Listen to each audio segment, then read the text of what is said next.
Hi hello friends, ఎలా ఉన్నారు? నేను బాగున్నాను. మీరు బాగుండాలని మనస్ఫూర్తిగా కోరుకుంటున్నాను.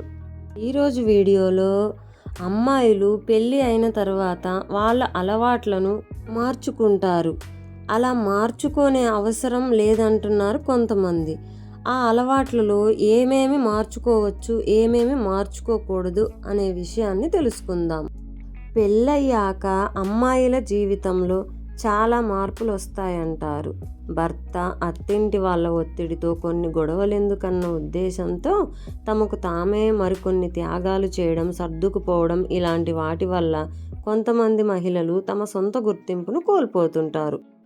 అయితే ఇలా ప్రతి విషయంలో సర్దుకుపోవడం, మార్పులు చేసుకోవడం వల్ల ఆత్మవిశ్వాసం, ఆత్మగౌరవం తగ్గే అవకాశాలే ఎక్కువ అంటున్నారు చాలామంది.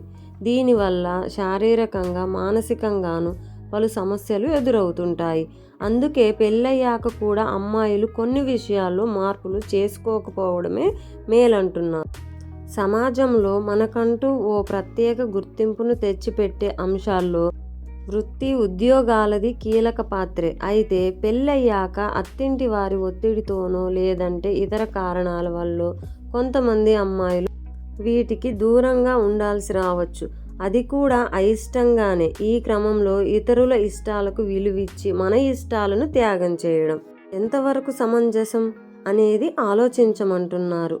అందుకే ఈ విషయంలో మిమ్మల్ని మీరు బాధ పెట్టుకునే బదులు ఉద్యోగం కొనసాగించే విషయంలో మీ భర్త, అత్తింటి వారి అభిప్రాయం పెళ్లికి ముందే తెలుసుకోండి.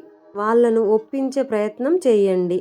అది కుదరకపోతే ఈ సంబంధం విషయంలో పునరాలోచన చేయడం మంచిదంటున్నారు. ఎందుకంటే వృత్తి, ఉద్యోగాల విషయంలోనే మీ ఇష్టాలకు విలువ ఇవ్వని వారు ఆ తర్వాత ప్రతి విషయంలోనూ మిమ్మల్ని, మీ అభిప్రాయాల్ని గౌరవిస్తారన్న గ్యారంటీ ఏముంది? ఇక డ్రెస్సింగ్ విషయానికి వస్తే తమకు నచ్చినా నచ్చకపోయినా పెళ్ళయ్యాక కొందరు అమ్మాయిలు కొన్ని అభిరుచుల్ని మార్చుకుంటారు.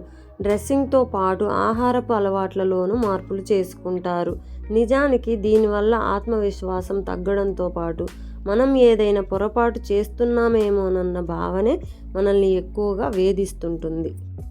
కాబట్టి అభ్యంతరకరంగా లేనంత వరకు అది ట్రెడిషనల్ అయినా, మోడ్రన్ అయినా చక్కటి డ్రెస్సింగ్ సెన్స్ను కొనసాగించడం మంచిదంటున్నారు. అంతగా అవసరం అనిపిస్తే మీ అభిప్రాయాన్ని మీ భాగస్వామితో పంచుకొని వారిని ఒప్పించవచ్చు. అలాగే ఆయా విషయాల్లో మీ భాగస్వామి అభిప్రాయాలకు కూడా విలువ ఇవ్వడం వల్ల ఇద్దరి మధ్య అమరికలు లేకుండా ముందుకు వెళ్ళవచ్చు. అలాగే పెళ్ళికి ముందు మనకంటూ ఓ ఫ్రెండ్స్ గ్యాంగ్ ఉంటుంది. వీలు చిక్కినప్పుడల్లా వారితో సమయం గడుపుతూ బోలెడన్ని మధుర జ్ఞాపకాల్ని మాట్లాడుకుంటుంటాం.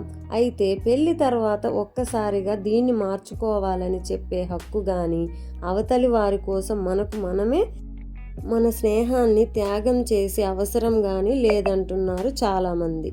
ఎందుకంటే ఆత్మవిశ్వాసాన్ని పెంపొందించుకోవడానికైనా, శారీరక మానసిక ఉల్లాసానికైనా మనకంటూ కొంత సమయం కేటాయించుకోవడం, నచ్చిన వారితో గడపడం ముఖ్యమంటున్నారు.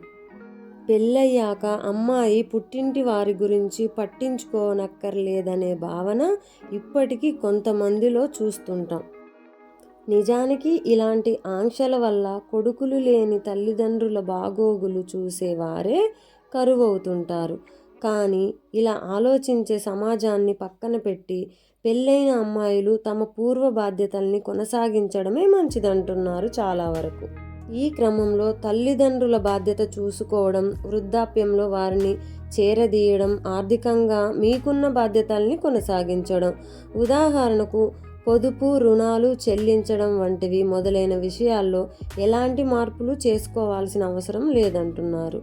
ఈ విషయాల్లో పెళ్ళయ్యాక తగాదాలు రాకుండా ఉండాలంటే మీ భాగస్వామితో ముందే మాట్లాడి నిర్ణయం తీసుకోవడం మంచిది.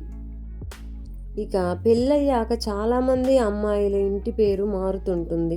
ఇది పాత పద్ధతే అయినా ఈ రోజుల్లో కొంతమంది పెళ్ళైన తమ తల్లిదండ్రుల ఇంటి పేరునే ప్రతి చోట ఉపయోగిస్తున్నారు. ఇక మరికొందరు తమ పూర్తి పేరు వెనక తమ భర్త పేరు లేదంటే అత్తింటి వారి ఇంటి పేరును చేర్చుకుంటున్నారు. సెలబ్రిటీలే కాదు, సామాన్యులు, ఇప్పుడు ఇదే ట్రెండ్ను కొనసాగించడం చూస్తున్నాం. కాబట్టి ఈ విషయంలోనూ గొడవలు రాకుండా పెళ్ళికి ముందే కాబోయే దంపతులు ఓ నిర్ణయానికి రావడం మంచిది. వీడియోలో చెప్పినట్లుగా కొన్ని విషయాలు పెళ్ళికి ముందే మాట్లాడుకొని ఒక నిర్ణయానికి రావడం మంచిదని నేను అనుకుంటున్నాను. ఇది ఫ్రెండ్స్ ఈరోజు వీడియో. నా వీడియో మీకు నచ్చిందని అనుకుంటున్నాను. లైక్ చేసి షేర్ చేసి సబ్స్క్రైబ్ చేసుకోండి ఫ్రెండ్స్.